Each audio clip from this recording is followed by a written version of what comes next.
Boa noite, Fernando. Lucas Sano, da Rádio Futebol Total. Fernando, teve um jogo, na minha opinião, que o Bragantino teve altos e baixos. Foi um jogo de muita trocação entre as duas equipes. Como que você avalia isso e você acha que faltou constância para o Braga durante os 90 minutos? Sem dúvida, foi um jogo de alternâncias, né? O São Paulo inicia o jogo mais ajustado, com uma estratégia clara de circular, atrair, bater bolas longas no fundo de campo, algo que a gente estava preparado em função do que viu contra o Flamengo. E tivemos algumas dificuldades de ajustar o tempo das abordagens para evitar essas bolas longas, né, que causaram danos. Ou elas geraram alguma situação de fundo ou geraram bolas de retorno para cruzamento, que são situações fortes que a gente já esperava. Na verdade, São Paulo teve um início superior, do ponto de vista técnico e tático estratégico, fez o primeiro gol, teve muito perto de fazer o segundo, mas aos poucos a gente foi conseguindo fazer os ajustes necessários e entrar no jogo, né? Era muito importante também que a gente promovesse as alterações de escalação em função do desgaste que foi o último jogo, em função do São Paulo ter tido um dia a mais, né? E vocês veem que foi um jogo de alta exigência e de alta demanda física. Então, você ganha na resistência, no frescor dos jogadores que estão entrando. Ao mesmo tempo, a falta de ritmo cobra um preço, principalmente no início do jogo, de uma velocidade inicial. Mas conseguimos se ajustar ao longo aí do primeiro tempo, principalmente a partir dos 30 minutos. E conseguimos o empate, e pressionamos também, e aí o jogo se igualou, né? No segundo tempo também viemos com algumas alterações aí de posicionamento na forma de atacar, depois de ter feito a leitura. O São Paulo não veio exatamente como jogou contra o Flamengo, né? Contra o Flamengo jogou com encaixes individuais nos jogadores de meio campo do Flamengo. A gente até esperava isso em função da pesquisa que a gente fez, mas eles vieram com uma linha média mais zonal, né? Num 5-3-2, e no intervalo tivemos a oportunidade de alterar o posicionamento ofensivo para tentar gerar algumas vantagens posicionais e numéricas, e os jogadores primeiro tiveram o mérito de, na dificuldade e adversidade do primeiro tempo, reagir e buscar o resultado. Isso é o primeiro grande mérito da nossa equipe hoje. E o segundo grande mérito foi, a partir da lousa de informações, conseguir voltar aplicando já no segundo tempo, e criou um momento favorável para a gente, que resultou ali no segundo gol e em outras situações muito promissoras, né? O nosso momento ele diminui no segundo tempo quando começa a vir o desgaste. E aí a gente precisa promover as trocas para tentar sustentar, né? E aí as alternâncias do jogo elas passam muito por causa disso também, porque foi um jogo de alta demanda física, e sempre que as equipes faziam troca, também tinha um impacto nesse sentido, naquilo que estava acontecendo em campo. Então, acho que um espetáculo interessante do ponto de vista esportivo, o nível de competição que teve, dois times corajosos, ousados na sua proposta, e com esses momentos de alternância aí, acho que nosso time mostrando amadurecimento, maturidade, a capacidade de responder a uma grande equipe num cenário adverso, e depois disso ainda conseguir reverter um placar e, por alguns momentos, ter uma dominância importante, né, no segundo tempo. Então, de uma forma geral, é claro, a gente não sai com os 3 pontos, mas somamos um ponto. É muito importante, quer dizer, nesse retorno você enfrentar duas grandes equipes aí do estado de São Paulo, como Corinthians e São Paulo, e fazer 4 pontos é um bom sinal. E, junto com isso, se fortalecendo enquanto grupo, né? Se fortalecendo enquanto equipe, conseguindo utilizar bem os jogadores, coisas que durante o ano foi muito difícil fazer. Então, a gente tem uma sequência que é muito delicada, né? Que a gente sabe que é o período de julho a agosto, onde muitas equipes quebram, e a gente conseguiu ter um equilíbrio interessante do elenco nesses 2 primeiros jogos. Boa noite, Fernando. Obrigado. Quando tem a parada, vocês iam num ritmo muito bom, apesar do último jogo ser derrota, vocês iam muito bem. E você tem uma parada que, por um lado, é ruim que vocês tiram esse ritmo, mas, por outro, é bom para você parar, poder reavaliar algumas coisas, repensar algumas ideias do time e poder evoluir o time para essa nova fase agora. Que agora vai exigir muitos jogos seguidos e vocês precisam muito do físico dos jogadores. Dá para ver na sua equipe que a parte física é uma das coisas mais importantes. Acho que até por isso o Eric Ramírez começou no banco hoje, não sei se tem a ver. Mas como que vai ser, a partir dessa nova fase, dosar essa questão física e aplicar essas, de repente, novas ideias desse tempo parado? Não, tem tudo a ver. Não só o Ramírez, como a estratégia de jogo, né? A gente inicia o primeiro tempo tentando iniciar com uma linha de 4 média para ter uma distância de abordagem mais curta dos alas do São Paulo, que regularam as alturas para trás e fugiram da subida dos laterais do Flamengo o jogo inteiro. O Flamengo teve muita dificuldade. O Flamengo teve que mudar a forma como faz a pressão normalmente. Então, o São Paulo criou algumas vantagens importantes, mas que acabaram não se concretizando do ponto de vista efetivo, mas elas estavam lá. Como no último jogo os nossos zagueiros jogaram o jogo inteiro, fazer essa rodagem só com 4 com 2 na linha média e com 4 na última, fazendo o lateral saltar e zagueiro rodar a largura inteira, o desgaste do zagueiro seria muito grande.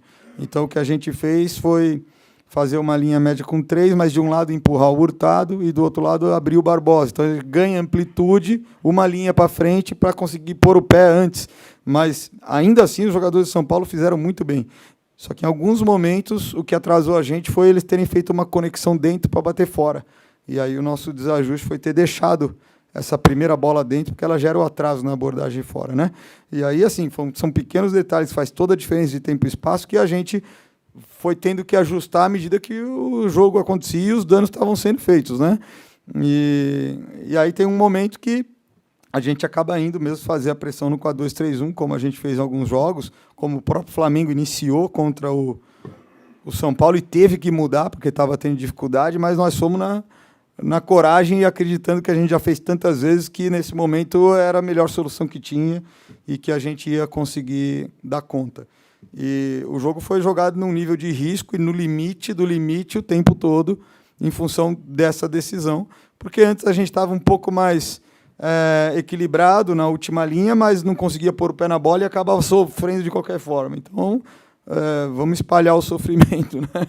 Vamos colocar o adversário em situação de risco também, mais do que a gente está sendo capaz de colocar, e deixar o jogo vivo. E aí foi isso que aconteceu, e aí a gente tem muita dinâmica, a gente tem muito frescor.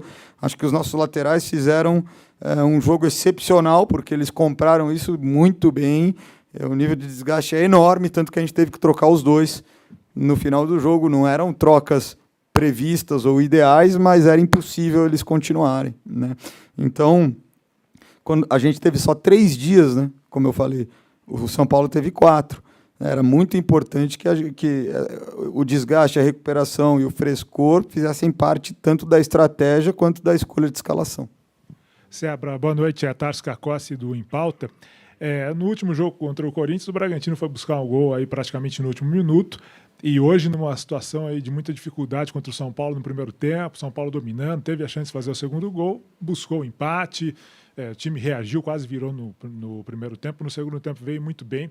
Esse aspecto mental da equipe tem te tranquilizado? O time realmente tem te agradado? E isso, acima de tudo, é o mais importante, independente das alterações que você tem que fazer por questões físicas, suspensões, contusões? Tem me agradado. Eu acho que a equipe tem amadurecido do ponto de vista competitivo. A entrega e o trabalho coletivo tem sido muito marcante, né? Hoje foi mais um exemplo disso. E tem lidado bem com situações de adversidade, né? Até o próprio jogo do Bahia, que é uma derrota, você vê a fome da equipe, a disposição e não parar de correr até o final, mesmo com o placar praticamente definido, todo mundo buscando contra-ataque, para frente e para trás. Quer dizer, então existe aí um nível de comprometimento de entrega que é muito importante, né? Então, e ao mesmo tempo, é claro que nesse sentido a pausa ela atrapalha um pouco, mas ao mesmo tempo começa a se criar um repertório que pode atender diferentes circunstâncias de jogo, né? Então a gente inicia com uma proposta que a gente fez no segundo tempo contra o Criciúma aqui, foi a forma que a gente marcou o Criciúma no segundo tempo aqui, que foi talvez um dos melhores segundo tempo. É essa forma que a gente inicia defensivamente aqui. Tivemos dificuldade, e aí a gente resgata uma outra dinâmica e outra estrutura que nós usamos outras vezes, como fizemos contra o Botafogo aqui, por exemplo, no primeiro tempo do jogo contra o Cruzeiro, né? Então, sem dúvida, o aspecto mental, comportamental, o compromisso coletivo, a entrega individual e coletiva que está acontecendo no jogo, mas também entendo que o desenvolvimento tático estratégico da equipe, que tem sido capaz de ser flexível e se ajustar de acordo com as circunstâncias do jogo. Seabra, boa noite. Diego Pérez, Rádio 102 FM. Você falou um pouco sobre a questão do Eric Ramírez. Eu queria que você falasse um pouco sobre a questão do Henry Mosquera também, que hoje iniciou a partida jogando. E ele tem tido um pouco de dificuldade na questão mais individual, nem tão tática assim, mas individualmente ele não está rendendo. E deu para ver que ele sentiu, às vezes, que ele errou e precisou ser aparado ali pelos companheiros, com uma palavra de apoio. Então, gostaria que você falasse sobre o Henry Mosquera, sobre essa volta e também essas alternativas que você está tendo que encontrar em meio a desfalques, ou por questão física, ou também por suspensão. Hoje o Bragantino tinha muitos jogadores pendurados e já perdeu 2 novamente para o próximo jogo. Acho que o campeonato vai entrando numa fase que isso começa a acontecer, né? E imagino que as outras equipes, se não estão passando por isso, vão começar a passar, porque tem um acúmulo de jogos e faz parte. Nesse sentido, é importante também a gente conseguir ter uma medida da capacidade do grupo, né? De sustentar e de suprir essas possíveis ausências, e também são momentos que são oportunidades para jogadores poderem desempenhar e buscar afirmar, confirmar uma evolução que às vezes a gente vê em treino ou em trechos menores dos jogos, né? Então faz parte. Acho que a questão do Mosquera, a gente tem uma expectativa, e ele tem uma expectativa muito grande também com o desempenho dele, né? E é lógico, acho que ele esperava talvez fazer um jogo melhor, mas isso acontece. Acho que também todo mundo aqui, ele está um mês sem jogar, né? Então a gente tem que ter equilíbrio, tem que ter calma, tem que apoiar o atleta, saber realmente ajudá-lo no sentido de controlar a ansiedade dele, mostrar para ele que a gente confia no jogo dele, nas características dele, e que continuar trabalhando, entendendo os pontos que podem ser melhorados, né? Agora, quando o jogador se entrega da forma que ele se entregou, compete da forma que ele competiu, o grupo sempre vai apoiar ele, o treinador sempre vai apoiar ele, e ele tem o nosso respeito e o nosso apoio para continuar trabalhando, e com o comprometimento que ele tem e as qualidades e o potencial que ele tem, a gente espera que essa evolução aí aconteça, né? Então, de uma forma geral, é isso. Acho que faltou algo da sua pergunta? Valeu. Boa noite, Seabra, Mário do Correio de Atibaia. Hoje a gente viu um jogo bem parelho contra o São Paulo, muito parecido também, claro, como foi lá em Itaquera, né? E na sua avaliação, qual que foi a maior dificuldade que o Bragantino enfrentou hoje o São Paulo aqui em Bragança? A gente vê que as situações dos dois times são diferentes, o Bragantino na parte de cima da tabela, hoje o São Paulo brigando na zona de rebaixamento, mas queria que você falasse também sobre esse contexto, né, de enfrentar o São Paulo aqui em Bragança. Olha, a gente teve que sofrer um pouco aí em função da diferença dos dias, isso é sempre difícil, tá certo? Esse é um ponto importante, e como eu falei, também influenciou na nossa estratégia aí de proposta de como fazer a pressão, a escolha dos jogadores que vão estar frescos para poder jogar e tal. Além disso, assim, o time do São Paulo é um time qualificado, né?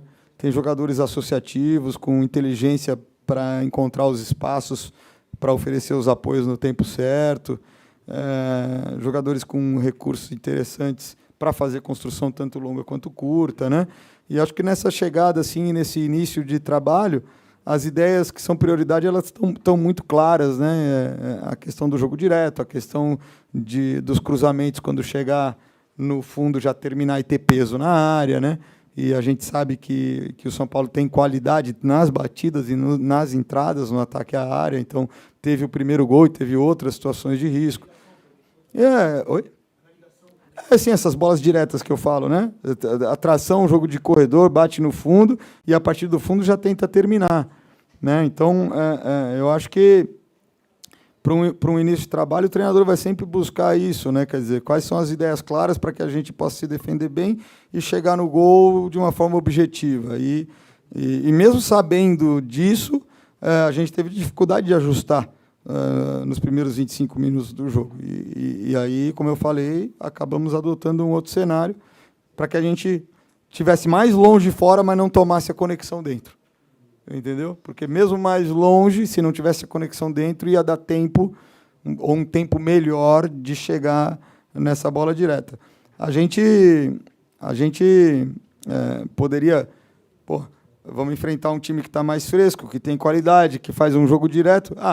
Não vou subir, não vou oferecer o fundo, vou jogar num bloco baixo, mas isso não é o Red Bull, tá certo? A gente vai buscar solução dentro da nossa forma de jogar, né? E vai buscar gerenciar isso. E isso é que proporciona um jogo atrativo do jeito que foi, né? Que é interessante, que é gostoso de assistir, que tem alternância, que os jogadores precisam se superar e melhorar na partida, enfim. E foi isso que aconteceu, então a gente fica satisfeito por essa capacidade da equipe na adversidade de buscar um crescimento no jogo, né? E o São Paulo acho que está trazendo essas dificuldades porque está fazendo muito bem aquilo que está se propondo a fazer, mesmo com pouco tempo de trabalho. E a gente ficou muito preocupado no início porque não estava encontrando o tempo de fazer os movimentos que a gente queria, mas depois, com uma dose a mais aí de risco, considerando o desgaste e a situação toda, a gente foi capaz de fazer.